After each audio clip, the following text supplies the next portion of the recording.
Turn on a tap in a luxury apartment, and the water flows clear and cold. The sound is an intimate guarantee of metropolitan survival. But outside the window, the sea contains an almost unimaginable volume of salt water. None of it can keep this city alive until an industrial system converts it into something humans can drink.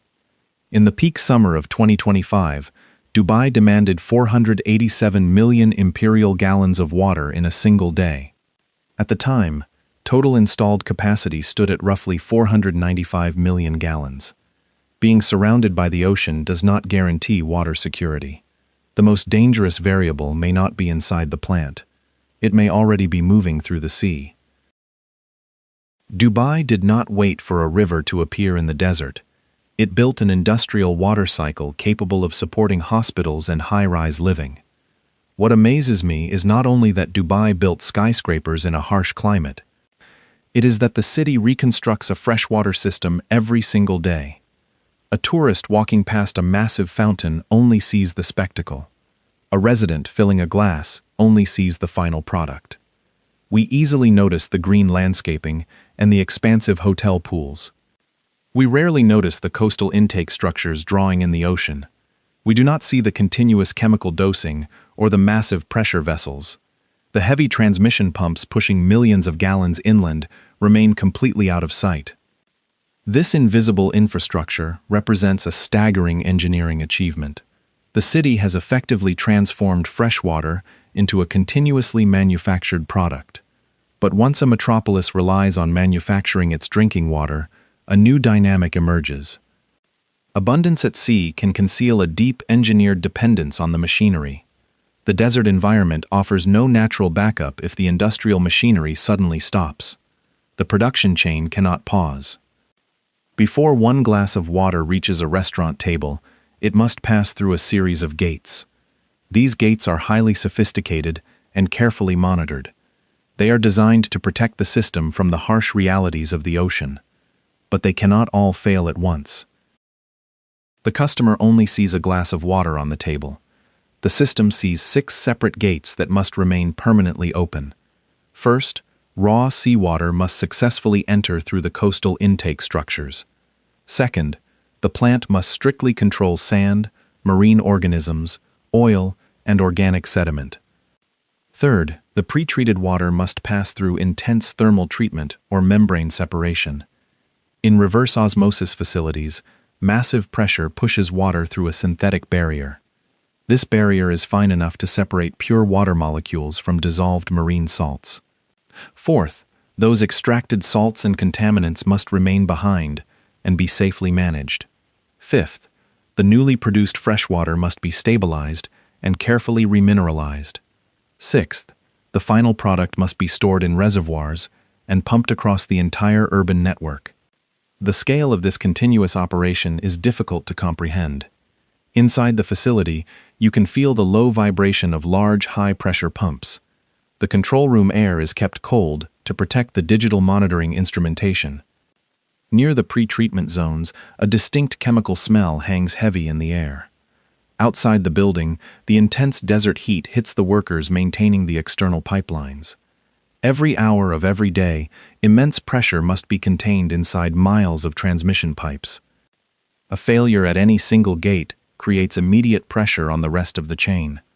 A single glass of water is a simple concept, but manufacturing hundreds of millions of gallons per day requires a flawless industrial sequence. Abstract engineering systems only become real when you measure their daily operational weight. Official reports from 2025 reveal the sheer scale of the requirement. During that year, total system demand for desalinated water reached approximately 161.505 billion imperial gallons. On the single most water-intensive day of 2025, peak demand hit 487 million imperial gallons. At the end of that same year, installed production capacity stood at roughly 495 million gallons per day. This comparison between peak demand and installed capacity is a specific historical snapshot. It does not mean the city possessed only 8 million gallons of actual operational reserve. Installed capacity is not the exact same thing as continuously available daily output. Maintenance schedules, storage dispatch, network redundancy, and plant availability constantly shift the real margin. But this snapshot perfectly reveals the scale of the infrastructure race taking place in 2025. The production network had to expand relentlessly, alongside rapid population growth and new housing projects. Each new commercial district and luxury hotel does not merely add another customer account. It adds another permanent claim on a production chain that must operate continuously. The machinery must run faster and wider to keep the oasis green. But capacity ultimately matters only if the water entering the plant remains fully treatable. Trace the journey backward from the city. Follow the water from the high-rise plumbing down into the transmission pipelines. Move through the reverse osmosis membranes and back out to the coastal intake. What happens when the raw material in the ocean changes faster than the machinery can adapt? Coastal desalination facilities are heavily engineered fortresses, but they are constantly exposed to unpredictable marine variables. Harmful algal blooms can suddenly alter the coastal environment. High levels of organic matter and turbidity can overwhelm intake structures. Oil contamination and biofouling present continuous engineering challenges. These are known risks for coastal water production anywhere in the world. When seawater quality severely deteriorates, the physical environment inside the plant changes. The surface of a filter might become quickly coated in slick organic material. Differential pressure across the membrane racks can rise at an alarming rate. Chemical demand for pretreatment increases sharply as the raw water becomes harder to process. We have seen this happen in the region before. A major harmful algal bloom affected the Gulf of Oman and parts of the Arabian Gulf during 2008 and 2009. Published research documented the severe impact on regional infrastructure. Desalination facilities in Oman and the United Arab Emirates had to cease or modify operations. The primary causes were severely clogged intake filters and reverse osmosis membrane fouling. This historical event proved a critical vulnerability. An algal bloom does not need to physically destroy a desalination plant. It only needs to make the plant protect itself by forcing it to produce less water. Operators will deliberately reduce the intake flow to save the delicate membranes from permanent ruin. This quiet reduction in output is the first true threat to an urban water supply. There is no dramatic explosion or collapsing water tower. There is only a production figure on a control screen quietly moving downward. Desalination is only the first part of the modern urban survival equation. The entire production chain is permanently locked to a secondary requirement. Every step of the process demands massive amounts of electricity. Energy is required to run the chemical pretreatment protocols. Electricity powers the high-pressure pumps that force seawater through the reverse osmosis membranes. Thermal desalination processes also rely heavily on continuous heat and power generation. After the fresh water is produced, electricity is still needed for remineralization and storage recovery. Network pumping stations require power to move the water miles inland. Moving that heavy liquid up into the residential towers requires even more electrical force. During the hottest periods of the year, the city requires maximum water output. At the exact same time, extreme heat drives up electricity demand for urban cooling. A shared period of extreme environmental stress can reduce the flexibility of both systems simultaneously. Water and electricity are not fully independent systems. The city relies on these lifelines functioning together.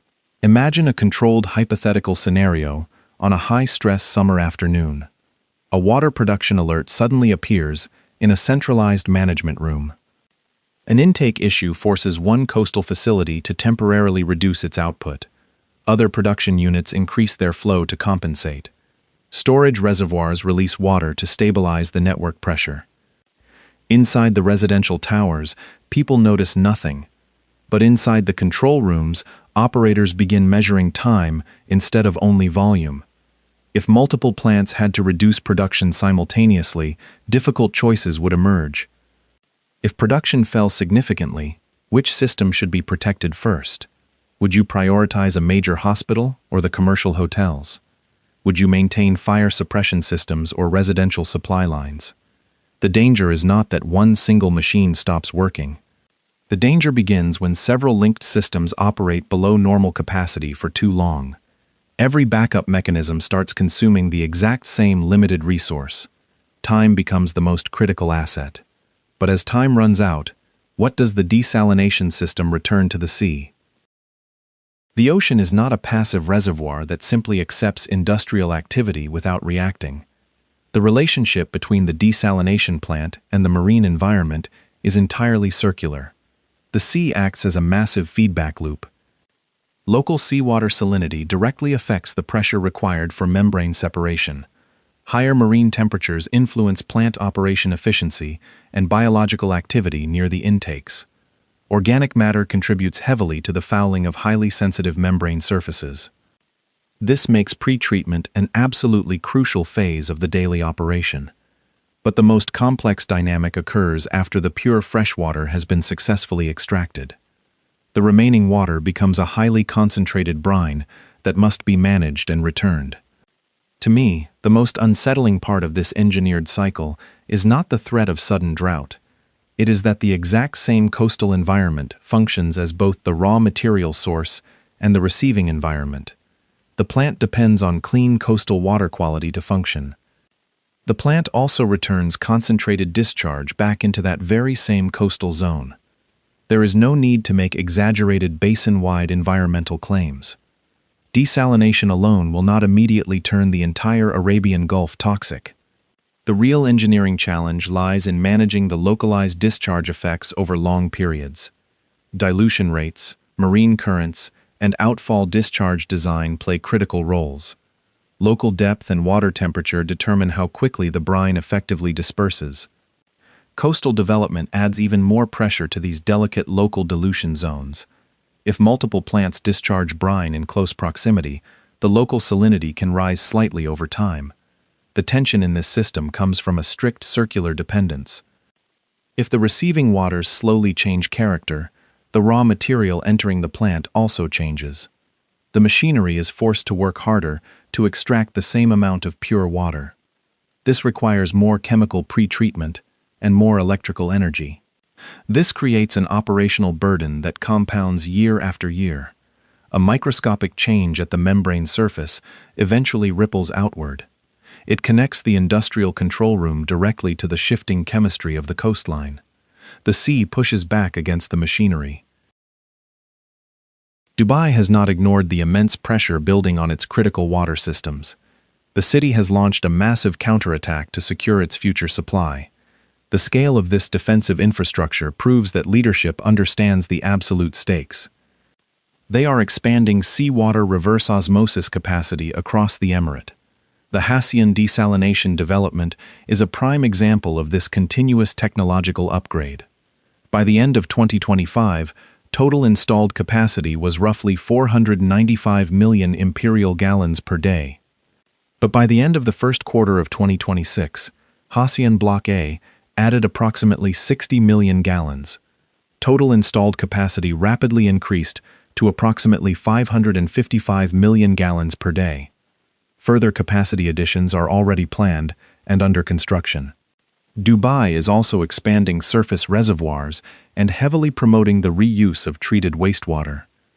The United Arab Emirates Water Security Strategy 2036 aims to reduce total demand and improve national storage.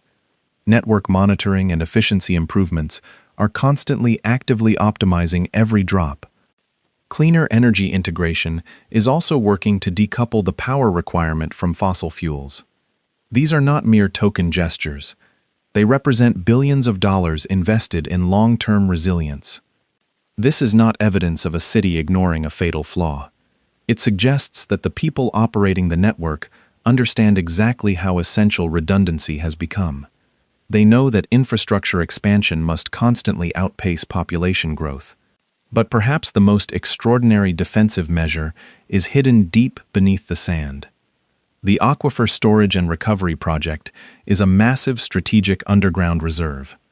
It was designed to store up to roughly 6 billion imperial gallons of desalinated water. During extreme emergencies, it is designed to provide more than 50 million imperial gallons per day. Official descriptions state this emergency flow can be sustained for approximately 90 days. On the surface, a 90-day reserve sounds like absolute metropolitan safety. It provides a powerful sense of relief against the threat of sudden disruption. The numbers tell a more complicated story. But what does 90 days actually mean when that emergency flow is compared with normal metropolitan demand? We must carefully compare the size of the reserve to the actual daily requirement. In 2025, the peak daily demand reached roughly 487 million imperial gallons. The Aquifer Storage and Recovery Emergency Supply is designed to yield more than 50 million gallons per day. This means the guaranteed emergency flow represents roughly 1/10 of that 2025 peak demand scale. This mathematical reality does not mean the underground storage project is a failure. It was never designed to alone recreate the entire city's massive peak daily consumption. Its strategic purpose is to sustain priority supply and reduce vulnerability. It ensures hospitals and fire suppression systems remain active during the initial shock. 90 days sounds like an impenetrable wall of water protecting the population. In reality, it is a ticking clock, counting down the hours of operational flexibility. The strategic reserve is brilliant because it converts an instant crisis into a manageable engineering race. Without this buffer, a sudden intake blockage would instantly translate into dry taps. It buys precious time for maintenance teams to execute difficult repairs. It allows operators to switch coastal intakes and chemically clean fouled membrane racks. It gives government authorities the necessary space to implement demand reduction and network rebalancing. Unaffected production units can increase their output while coordination takes over. But bought time has strict physical and mathematical limitations. Time cannot guarantee the immediate replacement of uniquely specialized high-pressure equipment. It cannot sustain unlimited peak demand for all luxury and commercial uses simultaneously.